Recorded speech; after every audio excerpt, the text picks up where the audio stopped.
Well, welcome back to the Seth and Sean show. This is Sean Palmer, and Seth is over there. I got it right this time. Woo! Congratulations. It's the first time for everything.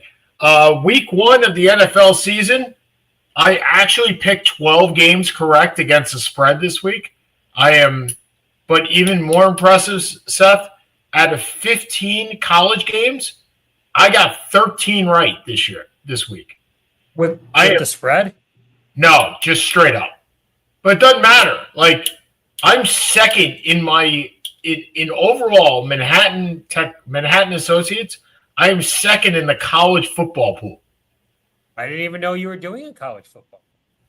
Neither did I. It was $10. It was like, I'll just pick and choose. I'll just eeny, meeny, miny, mo.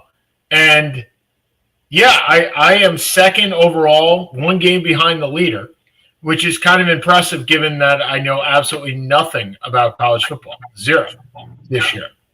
I have no idea who is a Heisman Trophy candidate other than Arch Manning, which I know he's not, and LaRon Sellers. He's not. Sorry, and Drew Allen. One game in, dude. You're one game in. Two games. He's still 2 games. fine. He's still there. Okay. But we all know my guy is Drew Aller. So we'll go with that. So I have a question. Sorry. Please. Go ahead. Go ahead. Explain to Zach Ziskin. Well, I was switching topics. You're Nostradamus on Josh Allen and on Tyrese Halliburton. So I said, he really wants Drew Aller. And he goes, why? I go, well, I guess the other option he hasn't gone wrong with the last Penn State quarterback you took in Christian Hackenberg.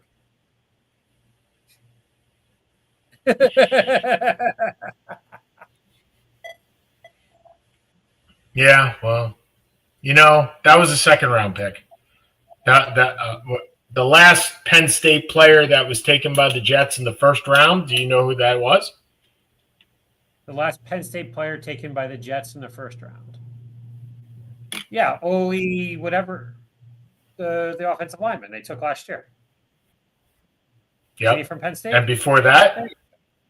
Yep. And before that? I would think it would be Kyle Brady. It would be. Well done. Look at you. Okay.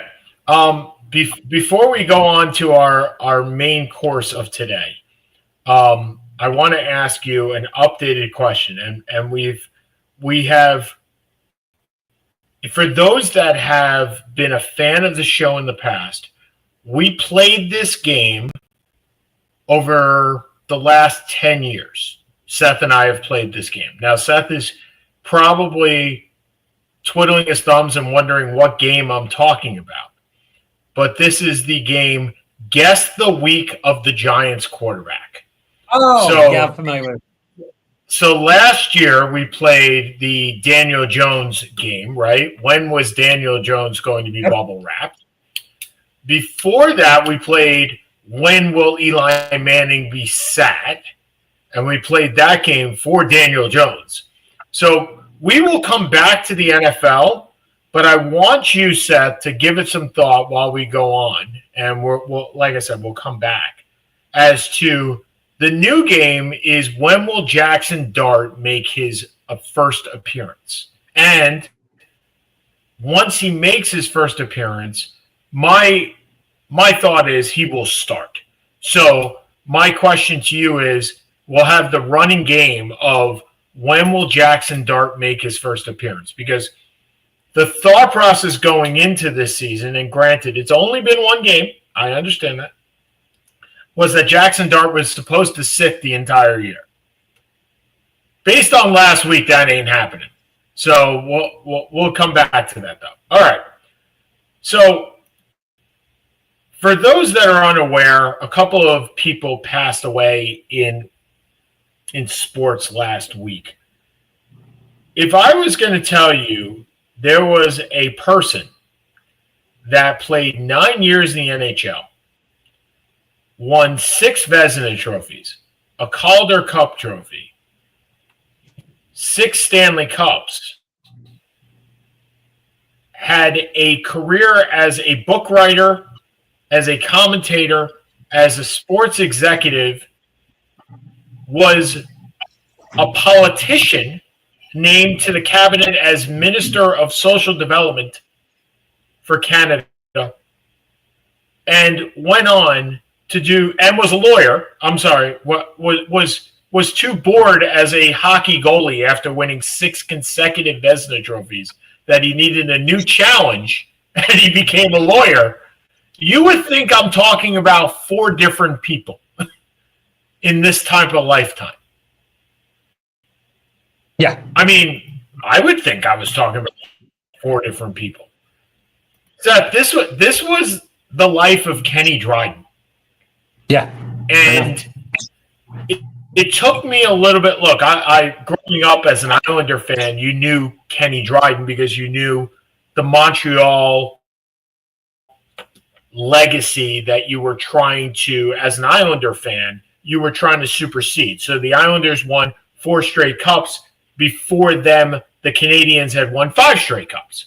So you knew that they were trying, the drive for 5 was trying to supersede whatever Kenny Dryden had done with the Montreal Canadiens. But I have to tell you, I have done a much more of a deep dive into Kenny Dryden since he passed away than I ever had done before. Okay. He had an amazing life. Okay. He had an amazing life. I mean, everything about this guy, like I said, I can hear the echo on your side. Sorry. Oh, sorry. Hopefully it's better at this time. Okay. I mean, I'm pulling up his Pro Hockey Reference, right? Just to give you an idea of what this man did over time. Okay? He's one of the 100 greatest players of all time. That we know. He won 6 cups in a time where nobody won 6 cups. Nobody won 5 cups. His lifetime record, Seth, 258 wins. Okay, that's pretty impressive until you realize that Marty Brodeur won 600 games, right? Mm-hmm. He lost 57 times. Now, this is when ties occurred. So he had 74 ties. Okay.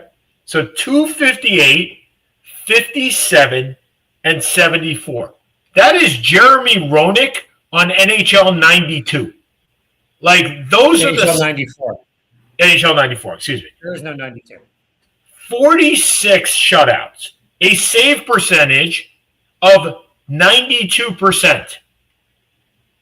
When goalie equipment was non-existent. Not compared to today. He played 8 years in the NHL, Seth. He was an all-star for 7. Oh, I'm sorry. One of those years, he only played 6 games. So I don't think that counts. So he played 7 years, 7 all-star appearances. Okay? 7 years, 5 Vezina trophies. 7 years, 6 cups. And then said, I'm bored. Yeah, you know who he sound. Every sport has that guy. Okay, so Sandy Koufax. No, Sandy No. Sandy Koufax wasn't bored. Sandy Koufax got hurt. What I'm saying, had an extraordinarily abbreviated career. Oh, sure. I was absolutely going to compare him to Koufax. A better comparison, although I wouldn't put him at the same level in his sport as this guy is in his, is Jim Brown. I was going to say Barry Sanders, but yeah, same type of deal. Bored. Barry Sanders got pissed that his team sucked every year. Right, but he left. Right, Jim Brown got bored. Okay. So who's your basketball guy?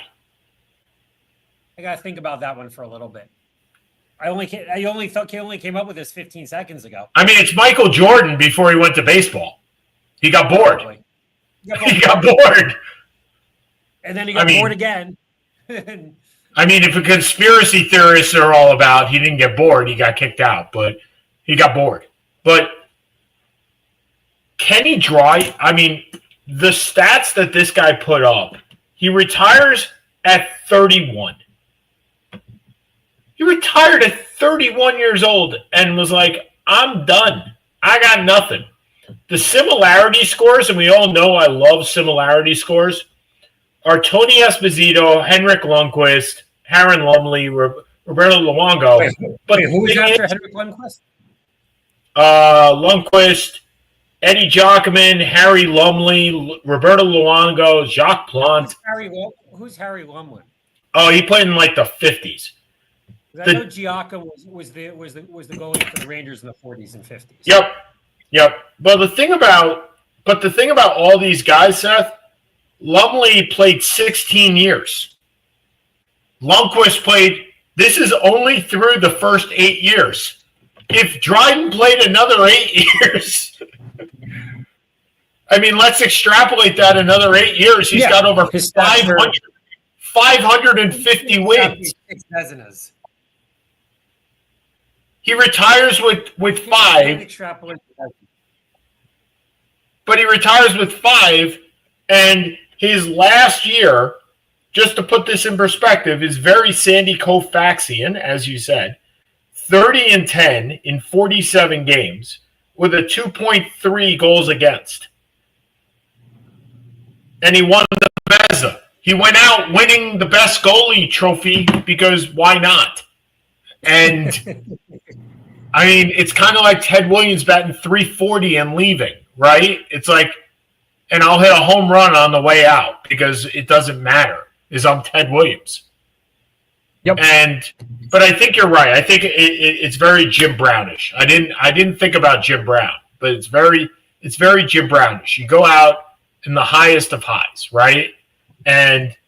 But he was, and then he went and became a lawyer. He became he taught. He was part of the Canadian government, and then he came back and basically jerry-rigged the entire Toronto Maple Leafs organization in the late 1990s, where he brought in Curtis Joseph, Doug Gilmour, that type of, he resurrected that franchise. Correct. So that's Kenny Dryden. That is Kenny Dryden. And that's Kenny Dryden. And he stayed on being the president of the Raptors. Who knew if he knew anything about basketball? I don't think I knew that actually. So he was the head of MLSE, which is Maple Leafs Sports and Entertainment, which owned the Raptors. So he was kind of in that play as well. He wasn't the president of the Raptors. He was actually above the president of the Raptors. So he was everything in MLSE. And he stayed on until 2004, and then, I'm bored again, and I'll go win a federal election. Because why not? I mean, a true Renaissance man, right? Yeah. If there ever was one. The thing about Jim Brown is Jim Brown went into acting because it was more money. I think he was also bored. He had won 8 rushing titles in 9 years. He had won an NFL championship. I just think he had other outlets that were more interesting to him, to be honest. Fair. By the way, I forgot to mention something that our viewers probably did not know. But do you believe in miracles? Well, Al Michaels' partner on that broadcast was Kenny Dryden.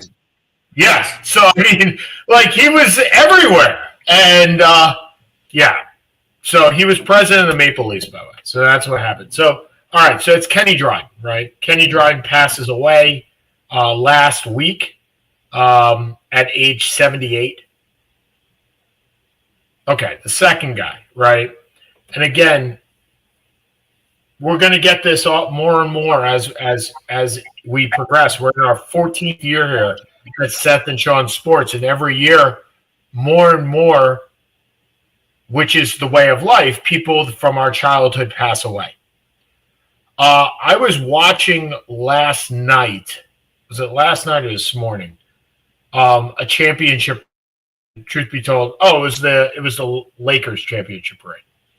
I don't know why I was watching it, but it was Dwight Howard, right? Dwight Howard winning a championship, all the parade, and we'll get to the NBA Hall of Fame in a second. And I was trying to remember if I had ever watched the 1986 Mets parade, and I don't believe I did. I don't believe I did because I was like, why do I need to watch a parade when this team will win championship after championship? And then you never in 35 years later, 40 years later, you haven't won one since. Right. And you remind me quite often. And so a couple of years ago, the Mets lose Frank Cashman, who was the architect of that team. And not only the Mets, but everybody loses Frank Cashman. He passed away. And now, last week, Davey Johnson passes away. And so Davey Johnson, for those that don't know, first of all, was the manager of those 1986 Mets. But it actually came full circle, and Davey Johnson hit the fly ball that Tommy Agee caught in the 1969 World Series for the Baltimore Orioles. And until Jeff Kent came along and Brett Boone came along, Davey Johnson held the home run record for second baseman with the Atlanta Braves. They were the first team with 340 home run hitters. Do you know the other two in 1973? I think it was 73. Say the question again? There were three. So the first team with 340 home run hitters was the Atlanta Braves. Davey Johnson was one. Who were the other two? I would guess Henry Aaron. That's number two. Number three is a little bit more difficult. It's before Dale Murphy. Yes. And here's the thing. Here I'm going to give you a hint. He later led the American League in home runs one year. Not Jeff Burroughs, is it? But only one. Only 1 year in the American League did he lead the league in home runs. And he did not lead the league in home runs that year that he hit 40 home runs in the National League. I can give you other teams this player played for, if you'd like. All right, let me think for a second. What year is this, 72, 73? In that time period, yes. I don't know the exact year. But let's say it's that time period. Yeah, give me another hint or two. Okay. This gentleman played third base and first base throughout his career. And these are three teams that he played for. The San Francisco Giants, the Detroit Tigers, and the Atlanta Braves. Darrell Evans? Yes! Give that man a prize! There you go. Who says I don't That know? To be fair, that was a lot of hits. but commendable. Commendable. A non-Hall of Fame, nice player. A non-Hall of Fame player. 1973 was the year. In the mid-70s. Come on. So 1973, Darrell Evans, 1973, okay? 114 runs, 41 homers, 104 RBIs. He only had 104 strikeouts. So 104, same amount of strikeouts as he did whole RBIs. His OPS was 959. He later led. Oh, he didn't lead the league. I thought he led the league. He did not lead the league in 1985. I thought he did with the Tigers. That was the year that he hit 40 home runs with the Tigers. He's also the first player, I believe, to hit 40 home runs both in the National League and in the American League. So, okay. By the way, with a WAR of 58.9 for his career. He was a really nice player. Surprising, yeah. It's a pretty. I mean, that's a pretty high WAR for somebody that's not in the Hall of Fame, and you would never think would even be in the Hall of Fame, right? I mean, yeah, but this is becoming the very, very, very big Hall of Fame. So, Well, we know that too, and we know how much we I love know. the very, very big Hall of Fame, right? I know your feelings on the very, very big Hall of Fame. No, it's not my feelings. It's actually yours. Yes, I hate it, but I don't think you particularly like it either. I think you think I'm not a huge fan, but so his career WAR 58.7. The average career WAR for a third baseman is 68.9. Now let's understand there are only 18 third basemen in the Hall of Fame. Third base is the most underrepresented position in the Hall correct. of We've Fame. had this discussion. It is incredibly hard to come up with really 5 legitimate Hall of Fame third basemen. Right. His similarity scores are Craig Nettles, Dale Murphy, and Dwight Evans. All who have a case for the Hall of Fame. All very nice. Well, Craig Nettles was a very nice player. Yeah. And I wouldn't be surprised at all if Murphy and Evans are the next 2 that are in the Hall of Fame next year. Because we all know that next year we have a lovely first group of candidates led by Cole Hamels. Right. Also not a Hall of Famer. So rest in peace to Davey. You know what? He was a character. He was a character. He's such an interesting. He managed what 3-4 teams, and he managed the Orioles. He managed Washington. Yeah, he managed 4 teams. He also managed. He managed the U.S. He managed the U.S. team in the World Cup. Did he manage Japan? Did he manage in Japan for a while too? Yeah. Or am I just mixing him up with Bobby Valentine? No, that's Bobby Valentine. Gotcha. All right. That was Bobby Valentine. So he managed the Mets, then he went on to the Reds, then the Orioles, then the Dodgers, then the Nationals. A 4-time All-Star, 3-time World Champion with the Mets and with the Orioles. 2-time Manager of the Year, and managed, like I said, the U.S. in both the World Baseball Classic, the Baseball World Cup, which I don't recall, and the Summer Olympics. So fun times for Davey. But yes, he did play. I'm sorry, he played in Japan. He did not manage in Japan. He played in Japan.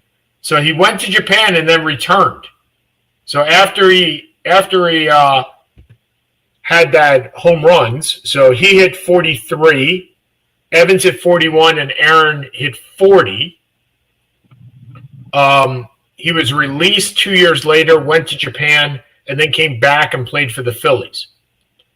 So, and he hit 2 grand slams as a pinch hitter. Well, interesting. That must have been fun. There you go. So anyway, yeah. So there we go. So congratulations on. Congratulations, he's dead. Yeah. Jesus Christ. Congratulations is the wrong word. Condolences is the word I was looking for. Okay. Basketball Hall of Fame. Right? That happened this past week. I will tell you, a very interesting class. Just in general, an interesting class. I think you could make the case that at least on the men's side, maybe not the women's side, but the men's side, not only was it an interesting class, but you can say it's a class that, if they played today, may not be in the Hall of Fame. Because the game is a little different.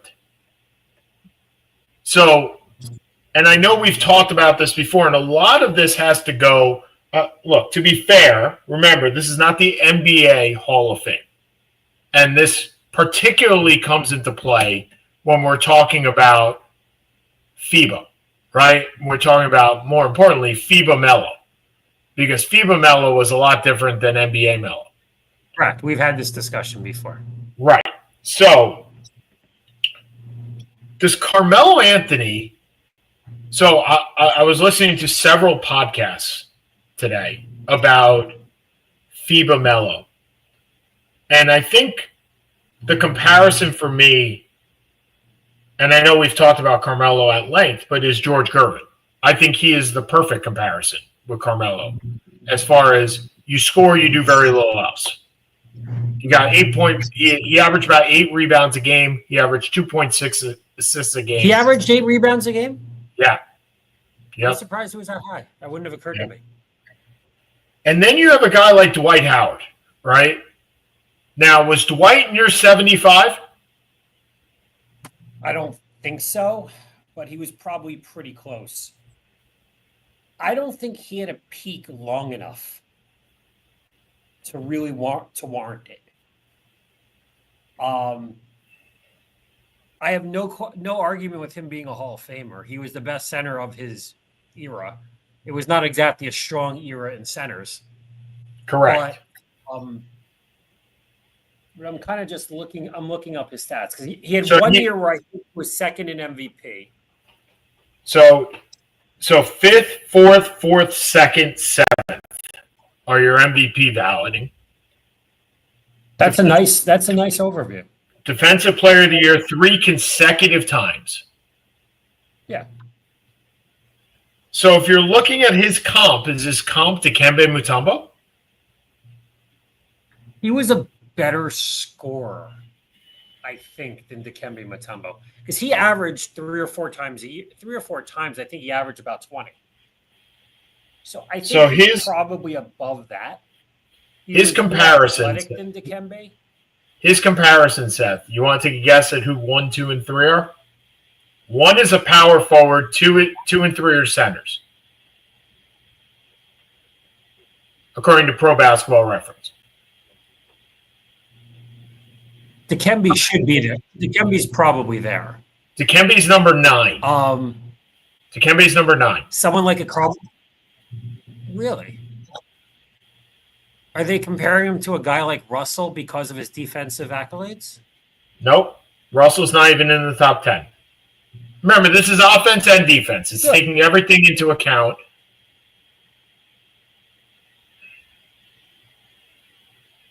Now, remember, it could be weighed differently, right? Your offense could be better than your defense. It's not an apples to apples. This is his overall game. No, I get it. I mean, you're not going to be. He didn't have exactly a well-rounded game, but when he was a defensive Ewing. So Ewing is number 3. No, Ewing is number 2. Sorry. Now, number 1 is a power forward. A Garnett straight up. Kind of? His number 1 comp, surprisingly, is Pau Gasol. And I don't see that at all. I don't see that at all.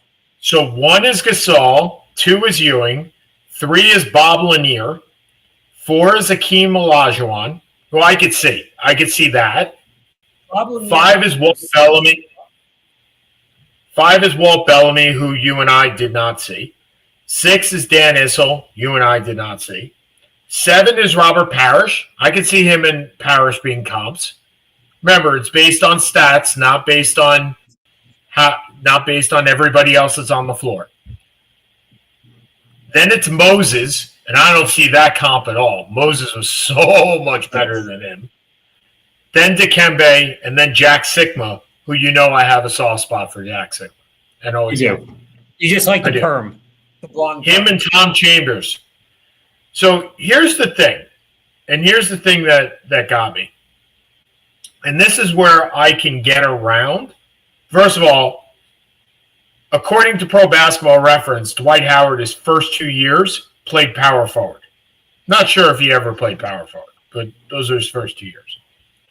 But the thing that always got me was they went to the finals in 08-09,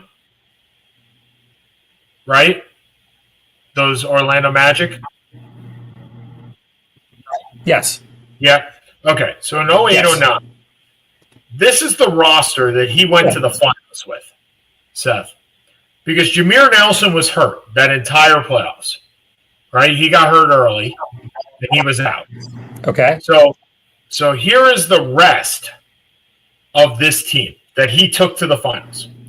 Rafer Alston, Tony Battie, Keith Bogans, Brian Cook, Adonal Foyle, Marcin Gortat, Anthony Johnson, Courtney Lee, Rashard Lewis, Tyronn Lue, Michael Petrus, J.J. Redick, Jeremy Richardson, and Hedu Turkoglu. That's who he brought to a finals. Ooh. Well, because at that point, this is what 2000, whatever the year was.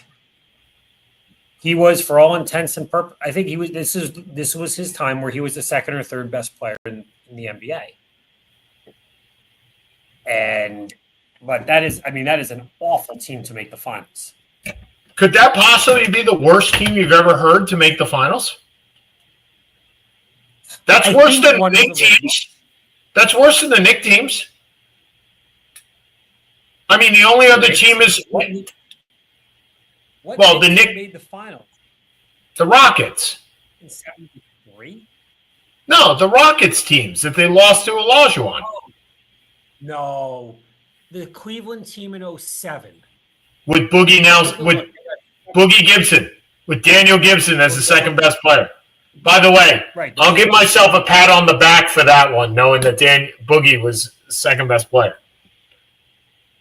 Yep. But when you have so let's make the play though. LeBron made his own baskets, right? He's dribbling the ball up. He's doing it all. Dwight Howard wasn't doing any of that. Dwight Howard didn't have a game to do it. So that year, he takes them to the finals. In 08-09, he averages his defensive rebound rate. He got 30% of all defensive rebounds. By the way, that was not his high. He averages, where the heck is the points? Oh, here we go. 08-09. So he goes for 20.7 points a game, 14 rebounds a game, and 3 blocks. Yeah, that's a massive year. But again, he doesn't make it himself. So I think that is actually more tremendous, if that's such a word, more tremendous than what LeBron did with Boogie. I just think it's with Boogie. Okay, so moving on, the other, and I think one of the funnier things was Sue Bird, who got in this year. She said in one of the quotes, take me out for a quick second, Sean. Yep. I got to figure out how to do this. Hold on. Yep. So Sue Bird this week during her interviews goes on and says, Seth's back. So Sue Bird this week goes on in her interviews and goes, this team could take any team on the court for any enshrinement year. So let's put that to the test. So we have Sue Bird at the point guard. Maya Moore at the shooting guard. Small forward is Sylvia Fowles. The power forward is FIBA Melo. And the center is Dwight Howard. That ain't bad. That ain't bad. I'm not quite sure I would put that to the best of all time. Oh, and by the way, for those counting at home, Hall of Fame class. Maya Moore is the WNBA of Ken Dryden. Yeah. Yeah, she played, I think, 7 years. She played a very short period of time. And then she retired. By the way, 2020 class. Yeah. Keep going. No, go ahead. 2020 class, Kobe, Duncan, and Garnett. Yeah, but you're only playing 3 guys. You got 5 people? Okay. That group of 3 could probably be. I'm just looking at the top 3. And the 2016 is Shaq, Iverson, and Ming. Yeah, but again, I only got 3 guys. I'll double team them with Maya Moore and Sue Bird. That'll be no problem, especially over Yao. Okay, smart ass. So we're going to go to 2009. Okay. So they got 4 players. So they have Jerry Sloan, who was a borderline Hall of Famer. But he got in as a coach. I was about to say, that's like Ty Cobb saying I can hit only 280 because I'm 70 years old. He does not count when he's inducted. Continue on. Who are your other players? 2020, Kobe, Duncan, Garnett, Tamika Catchings. Yep. And I'll throw Rudy T in there, even though he was 70 years old. I'll throw him in there as well. Let's keep going here. This is kind of funny to me. Player. Yeah, I'll be honest. It's not quite as impressive. See? All right. For those counting at home, Maya Moore. Okay, she wins 1 MVP. She finishes in the top 5 times. She only played, as Seth said, 1, 2, 3, from 22 to 29. She only played 8 years. Yes, I needed fingers. She finished in the top 5 of MVP 5 times. She finished in the top 10 7 times out of 8 years.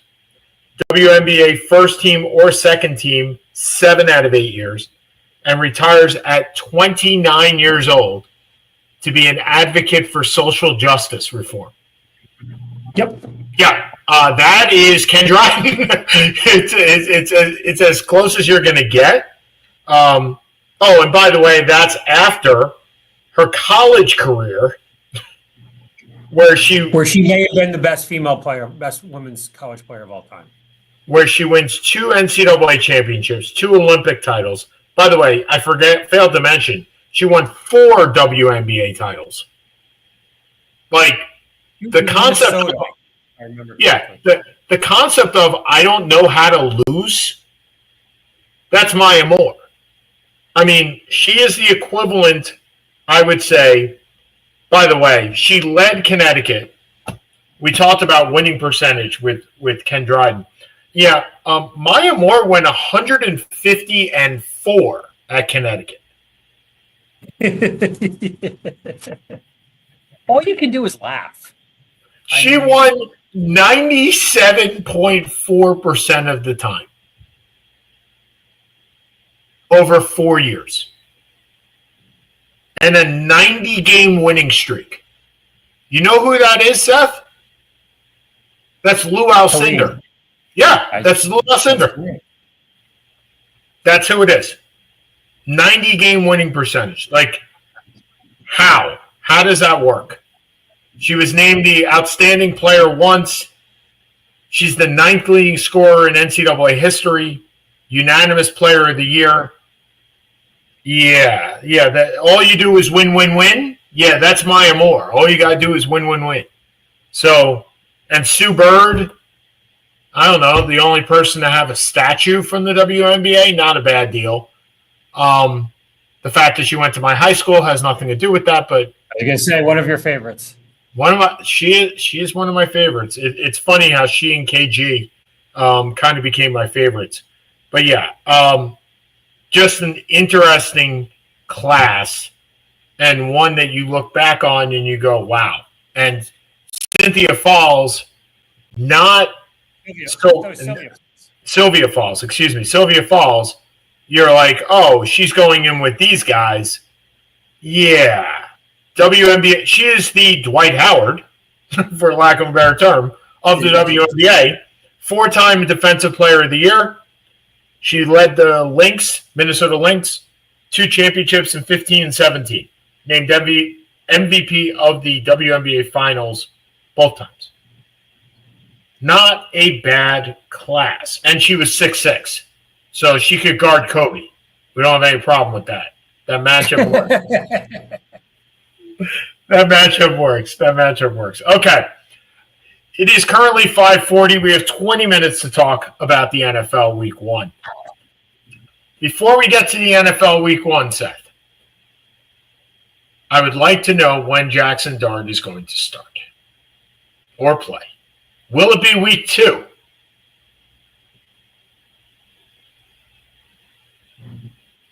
I'm going to their schedule now. You always go to their schedule. This is an every year thing. Let's go to the schedule and see where he starts.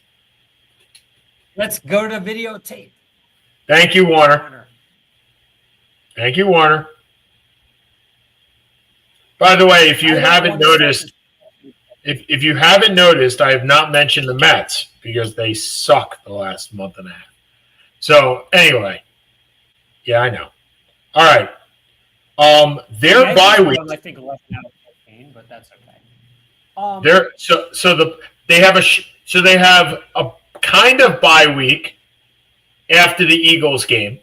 So they have 10 days in between, but they play the Broncos on the road. I'm thinking they're not putting. You're not starting them on the road in Denver. That's not your first game. Okay, so your bye week. I'm looking for where the bye week is. It's all the way. I think it's late. Yeah, it's like really late. Yeah, it's right here. It's after the Patriots game. It's December 7th. Yeah, I don't think we're going to go that long. Okay, so your home games are this week. Oh no, next week. Versus the Chiefs. Next week versus the Chiefs. The week after versus the Chargers, or the week after. Then you play the Eagles at home. Then you play the Niners at home. This is an amazing schedule. Then you play the Packers at home.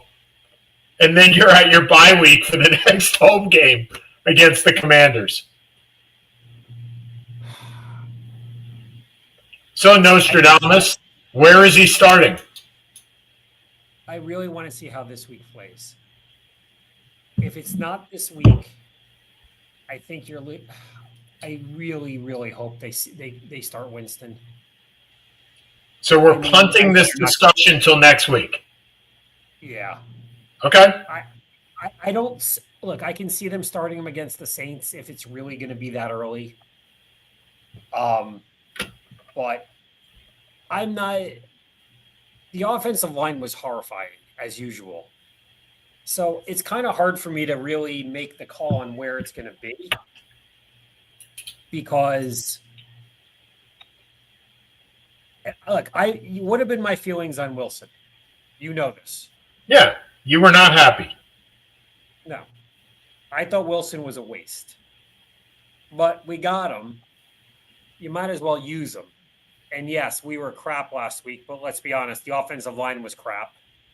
Everything, there was nothing good about last week, except for maybe Abdul Carter. So let's see what next week brings against the Dallas team that I don't think anyone really can read at this point. They put up a good effort against Philly. But yeah, I mean, we talked about this going in. You're looking at 1-8, 1-9 with the schedule. Yep. How did you feel about your team?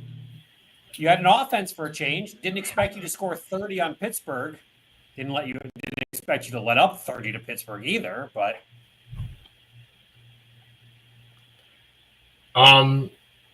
look, I think the phrase "same old Jets" gets used and probably should be trademarked at this point.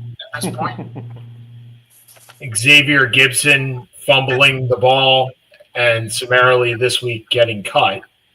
Have a nice. It does feel like a no nonsense play because he was cut the next day. I'm okay with that. There's nothing wrong with accountability, and I'm okay with that. Look, he gets paid. He was on the roster. He gets paid.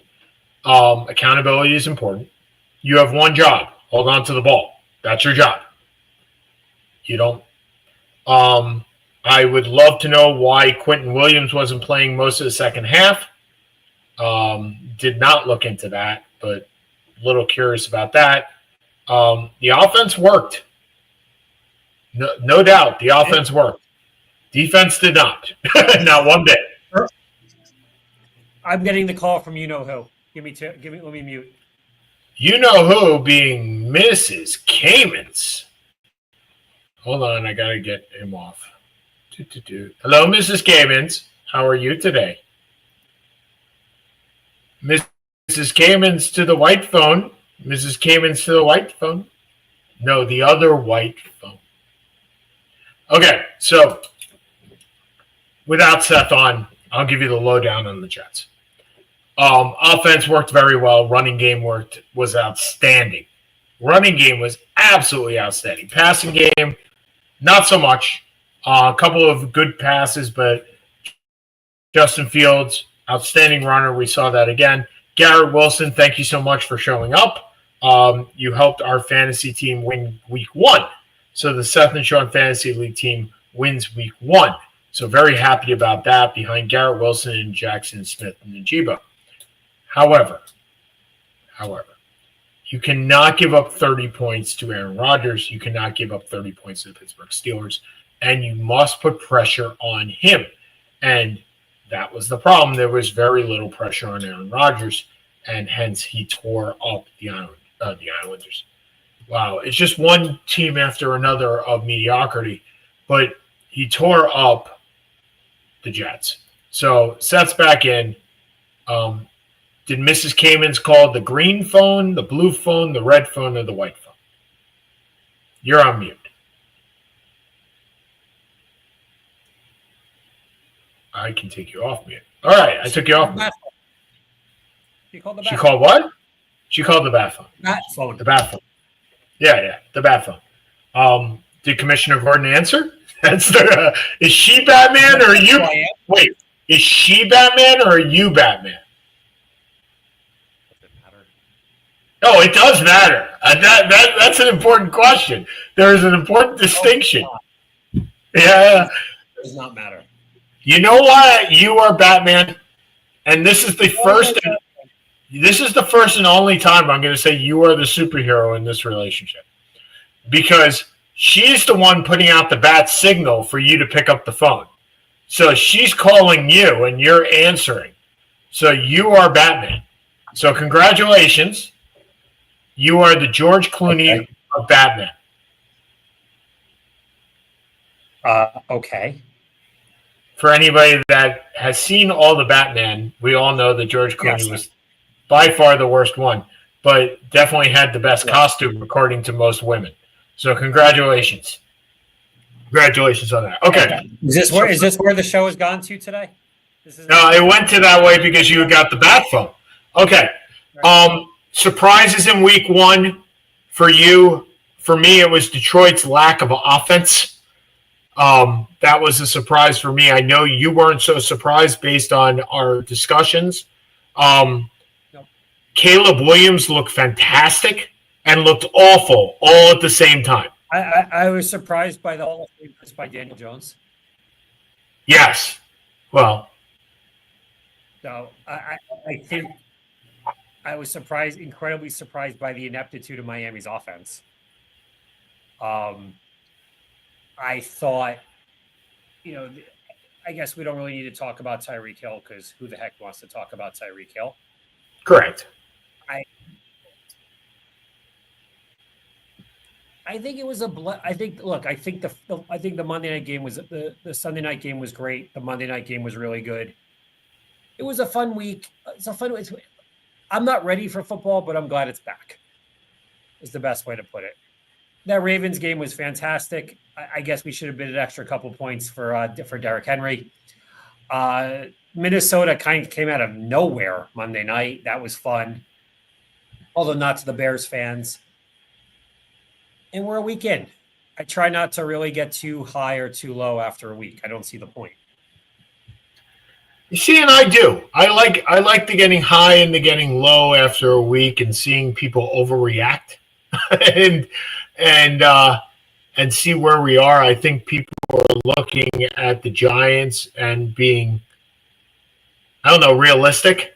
I think most Giants fans have been realistic anyway, but seeing them be realistic, I think people are looking at the Lions and saying, what the heck? And that's true, week 1. I don't see how anyone can be that shocked. You lost both coordinators. You lost 2 guys on your offensive line. You're playing against a motivated Green Bay team who just brought in one of the 5 best defensive players in football. And you're playing on the road. Why is this a shock? I think it's a shock because of before the last touchdown set, they were inept. There was nothing. And they got a garbage touchdown. Thank you for helping us, Jared Goff, with a garbage touchdown, but still a garbage touchdown. Their offense did not move. Not one bit. No. Their running game was stagnant. They did not get any protection. And granted, I get your concept of, look, they have new offensive linemen and it takes time, but still, Goff is supposed to have one of the quickest releases in football. That did not help, not one bit. Were you surprised at all by the Eagles on Thursday night in the fact that Dallas was very much in that game when they should not have been in that game whatsoever? They were thoroughly outplayed. And the talent, I don't know how much of the game you actually watched, but not an enormous amount. Okay. I mean, I was very I'm not shocked. Should we be overreacting to the Chiefs losing to the Chargers and now losing Xavier Worthy? The way it happened was kind of stupid. But no. The Chiefs are going to be the Chiefs. And they're not going 15-2. Look, they were not as good as their record last year. We all knew that. Correct. So the division is tough. Are they going to win it? Probably. I mean, they look in defeat. They still look better than Denver did in victory. So they're going to be fine. Look, talent-wise, they're not at the Ravens level or the Bills level. It doesn't feel like. No, I agree. All right. But the Bills don't have any receivers, so who the heck knows? I think at the end of the day, yet they were still able to score 30-some-odd points with no receivers. It's amazing. Yeah, 41 points with no receivers. All right, I'm going to give you a couple of games. Hit me with some winners. Packers and Commanders in Green Bay on Thursday night. Green Bay. Okay. Patriots and Dolphins in Miami. Sunday, 1:00 in the game that very. Do you want to start doing? We pick 3 games and see how a week and see how we do throughout the season. Sure, but we got to keep track of this year because we never do that. All right, pick your 3 games.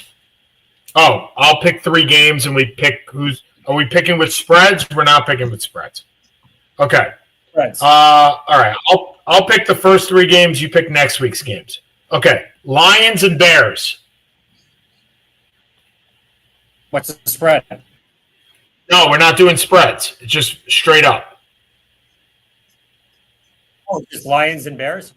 Lions and Bears in Detroit. I'll take the Lions. Okay, I will take the Lions as well. I'll take the Lions. Okay. Eagles and Chiefs in Arrowhead. We're going to pick 1 1:00 game, Chiefs. 1 4:00 game, and 1 primetime game. That's how we're going to do this throughout the year. So those are the 4:00 game is right. Chiefs, Eagles at Chiefs. I'll take the Chiefs. Okay, I will take the Eagles.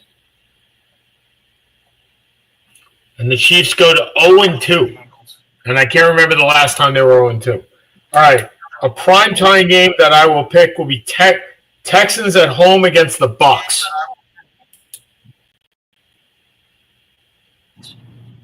Fun game. Yeah. I'm going to take the Bucs. Okay, and I'm going to take the Texans. So that makes 2 games that we don't have. We have 2 Monday night games this week. 1 Sunday night game and 1 Thursday night game. Two Monday night games, 7 and 10, which means Tuesday is going to be a crappy day. The Chargers play the Raiders at 10 p.m. You know the best part about that, Seth? I know we don't have a player on either the Chargers or the Raiders. and I'm looking up our team right now. I don't have any of my 5. We're playing Justin Herbert. Oh. So unless we're any player on your team on any of my leagues. So unless we're up 30, we won't. Oh, and he's got Ori and Hampton. So unless we're up like 50, we'll probably be awake for that game. Okay, last 5 minutes. I will go first. Look, I am eagerly awaiting the NBA. I am eagerly awaiting the NBA season, but I'm most entertained by the Board of Governors meeting this week, where hopefully the hammer comes down on Steve Ballmer. It will not. There is no way that the circumstantial evidence, I hope to be wrong, but unless there is a smoking gun, we are going to see probably the forfeiture of a second-round pick and maybe a $3.5 million fine, and saying, don't do that again, Steve. So I think that's all we're going to get. Yeah, I'm not even sure it warrants that based on what Mark Cuban said. I really have nothing I got nothing for this week. Okay. I got nothing. So that's Seth Kamens over there. I'm Sean Palmer, Seth and Sean Sports. I will say congratulations to one more thing.